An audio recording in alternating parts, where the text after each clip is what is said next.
What kinds of problems with female voters is Donald Trump going to have, given his history of controversial and blatantly misogynist comments?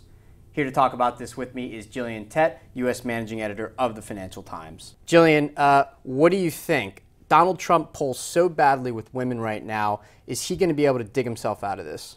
Well, Donald Trump is a master of branding and reinvention, and frankly, he's facing the biggest branding challenge of his career in some ways, dealing with women, because he has been so aggressive, frankly so misogynist in some of his comments.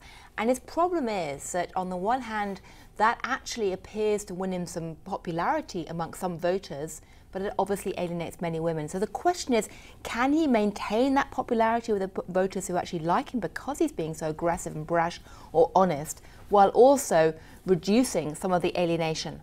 To my mind, one key is Ivanka Trump, his daughter. She actually is not only a businesswoman, but she runs a website called Women Who Work, which is kind of soft feminism. So I think one thing to watch in the coming months is, does he actually try to use Ivanka to reach out to those female voters and actually rebrand his image? And if so, will that actually work? So the context for this discussion is a new commercial that a pro-Hillary Clinton super PAC has just come out with. It essentially dubs Donald Trump's voice in his comments, his very misogynist comments about women, over the mouths of like normal people and what it would look like if normal people were using his voice, right? Is this a good strategy for her? Well, I think it's potentially quite dangerous because for two reasons. Firstly, it does look as if she's resorting to mudslinging, and that's likely to hurt her as much as it hurts him. Like she's playing his game, that kind of thing. Exactly, and you can't out-Trump Trump. That's the reality. Secondly, it also is going to raise questions about whether Donald Trump is actually being misogynist or simply being rude to everybody. Because the reality is, he's pretty rude and aggressive towards absolutely everybody who's ever stood in his way, men and women. And so one of the dangers of actually transposing these comments on other people is that actually you can look back and say, well, he said the same thing about Marco Rubio. He said the same thing about many other people too. One of the problems, though, with just dismissing him as a kind of universal offender is that it seems like it normalizes his behavior in a certain way. And I wonder if the media needs to be ultra careful not to do that, because actually his comments are quite extraordinary. His behavior towards women is extraordinary in the bad way, right? It is not ordinary, and it's something that I think is it's dangerous for the media to just pretend like this is just Trump being Trump again, right? This actually is really kind of outrageous behavior, and I think those of us who work in this business have a duty to call it that. Well, I think that right now there's a big challenge for journalists, never mind voters, because Trump has brought reality TV style into politics. And there are potentially two things going on here. One is that I think many people are looking at him through the prism of reality TV and basically judging him by the standards of reality TV, not normal political discourse. They're almost cutting him a break because that's the background he's come from. But the second question is whether he's going to actually infuse the whole of the political debate with reality TV style rhetoric.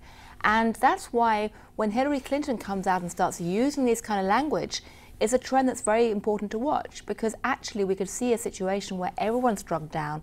And I fear that if that happens, then Trump will end up looking essentially more reality TV than others and actually winning more votes.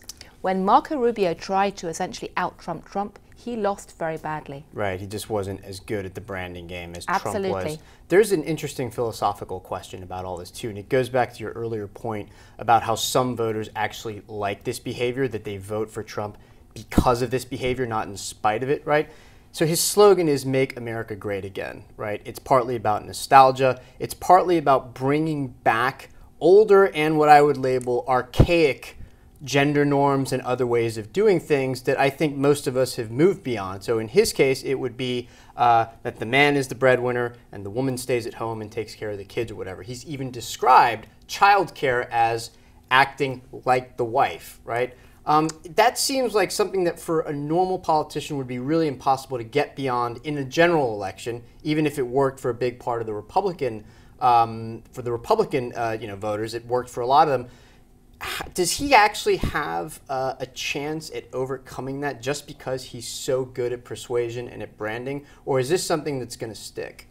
Well, I think it's frankly unclear. I mean, he is seen as being entertaining, and frankly, a lot of people want to be entertained right now rather than to be actually seriously challenged by the policy issues. He's seen as being honest, and that's something which actually Hillary Clinton is very badly placed to try and challenge him on. And when these comments about women are seen in that context, they appear to have a lot more traction than people expect. As somebody who has spent, much of the last decade being the main breadwinner in my own family, I find it extraordinary that anyone would refer to childcare as merely the wife's work, and assuming that women stay at home all the time.